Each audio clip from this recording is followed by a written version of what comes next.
¿Cómo están? ¿Cómo les va? Bienvenido a otra emisión de Sentir Nacional. Espero profundamente que hayan disfrutado una hermosa Nochebuena y Navidad con todos los seres queridos. Y bueno, ya próximos a terminar este 2024 y ya se avisora otro 2025 que esperemos que sea un año muy lindo para todos los argentinos. Y eso es un poco lo que pensaba, ¿no? Porque ha sido un año de arduo trajinar y muchas veces quedarnos con estas cuestiones que quizás nos permite inmiscuirnos en un debate continuo y de análisis de la realidad argentina, a veces nos hace explicitarnos poco en las cosas que realmente nos unen a los argentinos. Y eso es un poco lo que yo le quería traer en este cierre de año, de hablar un poquito de las cosas que hacen esa unidad nacional que la Argentina necesita. En estos minutos previos a esta emisión del programa, trataba de pensar de cómo abordarlo, y especialmente en los más jóvenes, porque uno sabe que en estos tiempos de inmediatez quizás cuesta mucho captar la atención de los más jóvenes en algunas cuestiones que quizás son un poco pesadas o que tienen algún lineamiento histórico que puede ser un poco esto aburrido, que no garpe en la juventud. Pero no importa, vamos a hacer el desafío y el intento de tratar de contar un poquito las cosas que realmente une a los argentinos y que nos permite ser fuertes de cara al futuro. Y en esto yo pensaba y preguntarnos, para ustedes, ¿cuándo nace la argentinidad?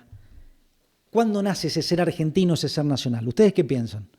Eso me gustaría después leerlo en los comentarios, que ya en el transcurrir un poco de este programa voy a ir contestando algunos comentarios muy lindos.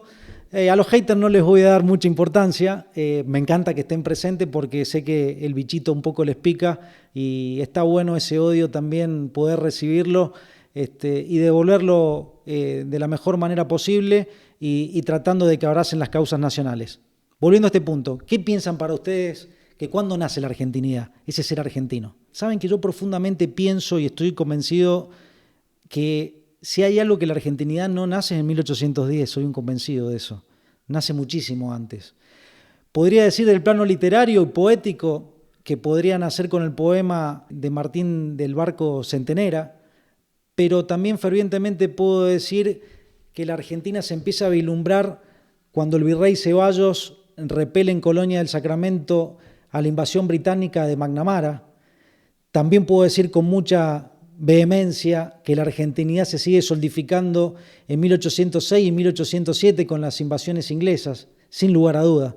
Por supuesto que 1810 también es un hito decisivo, pero también siendo consecuentes y no hipócritas, ¿no?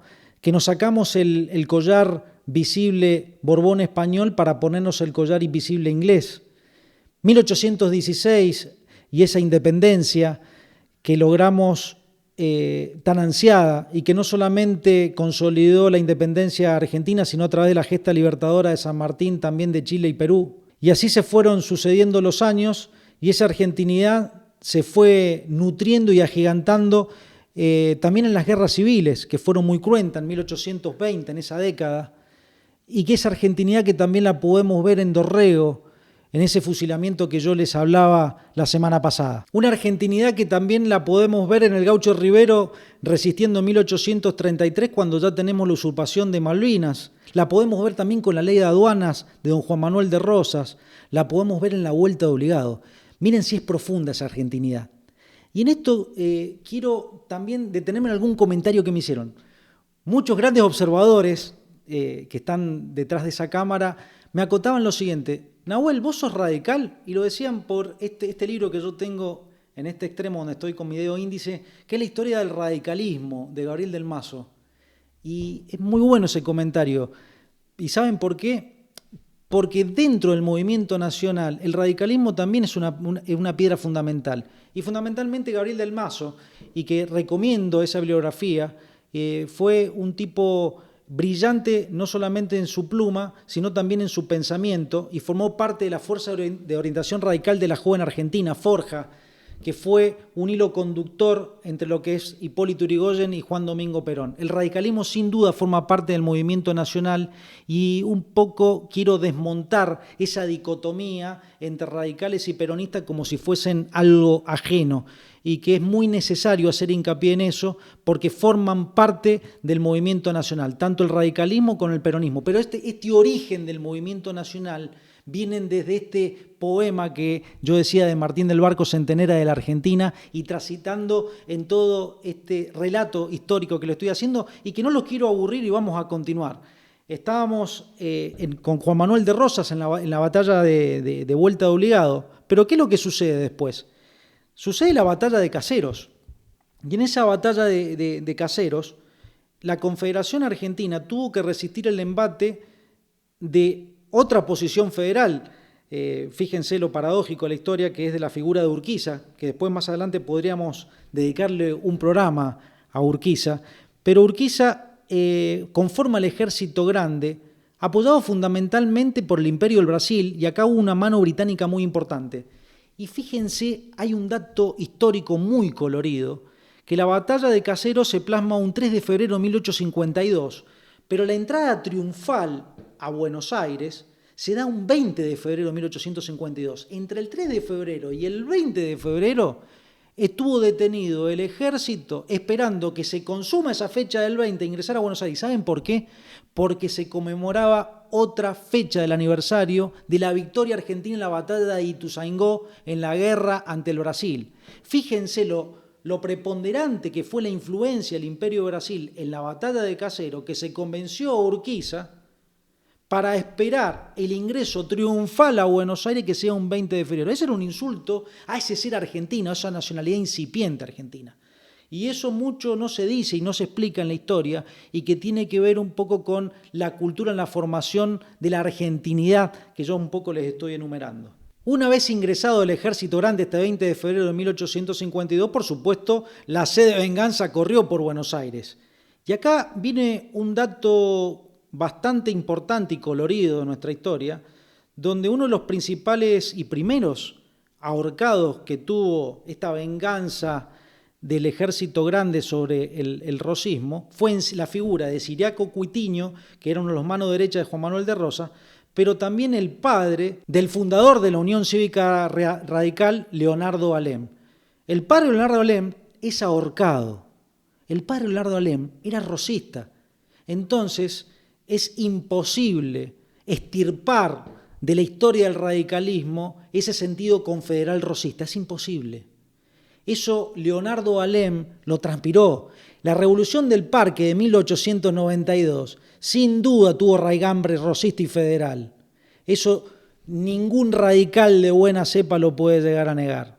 Sabemos muy bien que el sobrino de Alem era don Hipólito Yrigoyen. Entonces yo lo que les voy haciendo es este decantar, este corolario de acontecimientos que van marcando la historia del movimiento nacional. Don Hipólito Yrigoyen, donde él logra plasmar el primer acto de insubordinación fenomenal para la época, que fue la estatización del petróleo en la Argentina, como fue la YPF a través del general Mosconi.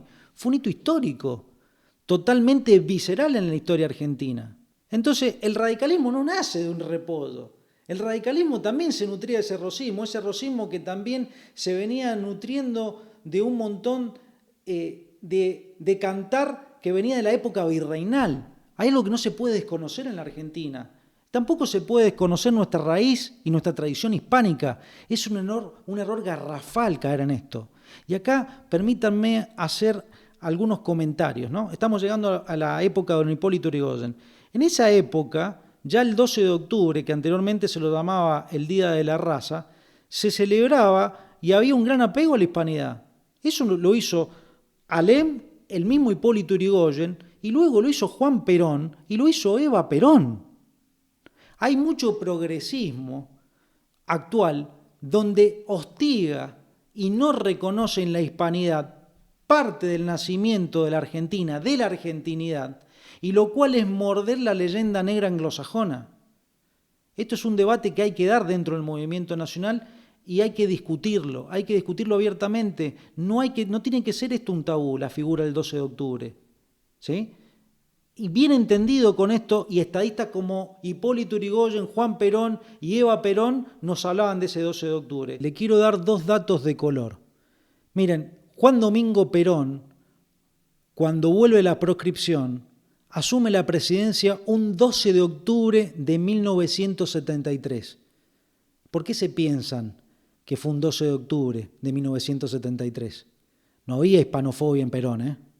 Y otro dato, ¿ustedes saben cuándo el Reino Unido de Gran Bretaña decidió hacer el desfile victorioso por la Guerra de Malvinas?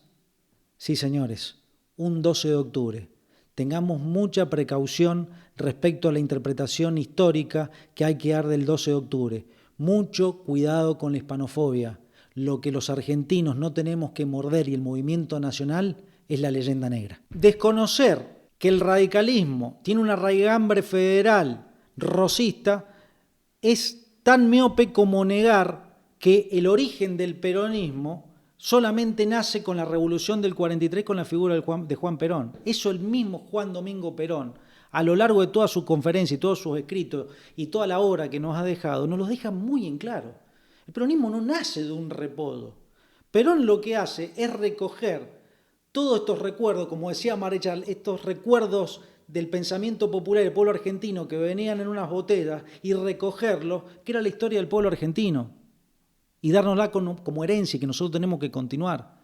El peronismo no nace de un repollo, sino que nace a través y continuando todo este acontecer y este corolario que yo les vengo dando a lo largo de la historia.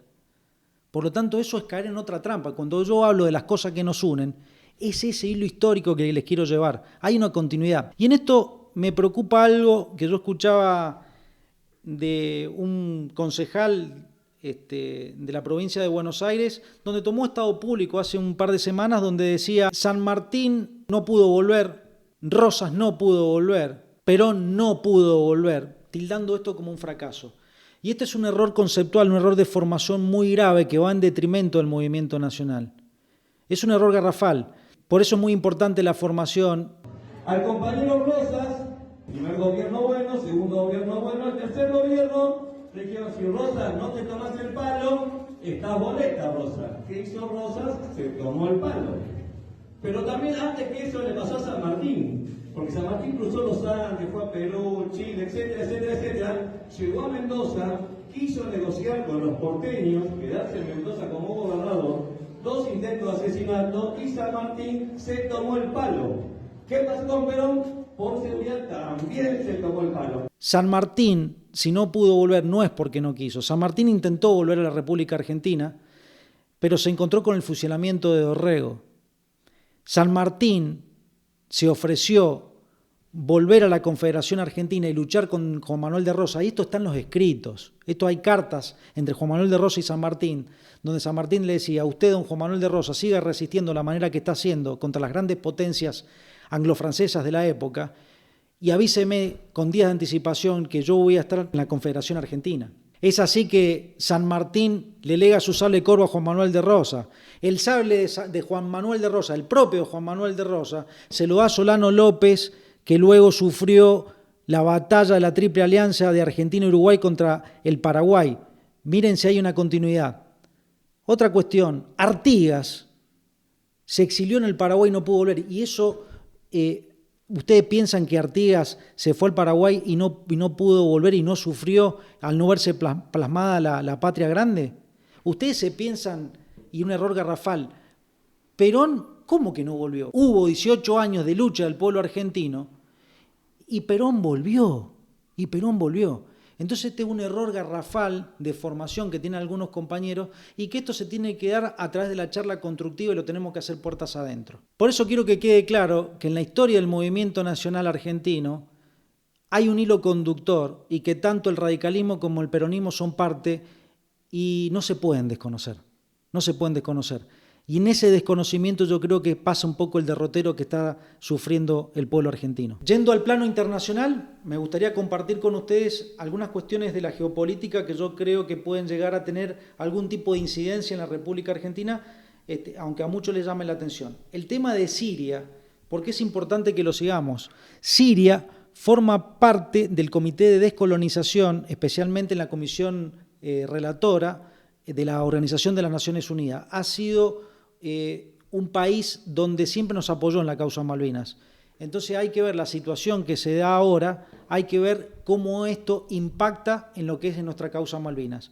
Otro tema que lo vamos a seguir abordando en los próximos programas es algo muy interesante que está pasando en África y que los medios hegemónicos mucho no lo divulgan, y es lo que está ocurriendo en la región del Sahel, en lo que es la conformación de la Alianza Estratégica del Sahel, el AES, que está conformada por Mali, Burkina Faso y por Níger.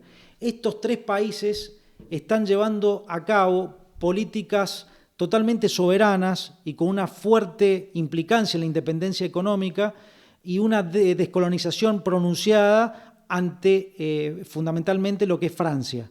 Esto es muy importante seguirlo, fundamentalmente porque Mali también forma parte del Comité de Descolonización de la Organización de las Naciones Unidas y es muy importante en el apoyo para nuestras causas Malvinas. A sabiendas que también un país vecino como Sierra Leona, a esta región del Sahel, históricamente ha sido aliado y es aliado del Reino Unido de Gran Bretaña y con esta política mentirosa de autodeterminación Kelper. Por eso yo creo que la Argentina tiene que mirar bastante de cerca lo que está ocurriendo en África, en la región del Sahel, por una cuestión no solamente de ver de este proceso de independización económica, sino también ver en la vía diplomática cómo nosotros podemos sacarle un rédito respecto a nuestra causa Malvinas. Agradecerles por este tiempo compartido, desearles un muy feliz finalización de este 2024, que sea un 2025 lleno de amor y felicidad para todos ustedes y la familia. No se olviden de suscribirse, darle me gusta, clic a la campanita y sentir nacional para todos ustedes. Vamos por una Argentina mucho mejor para este 2025.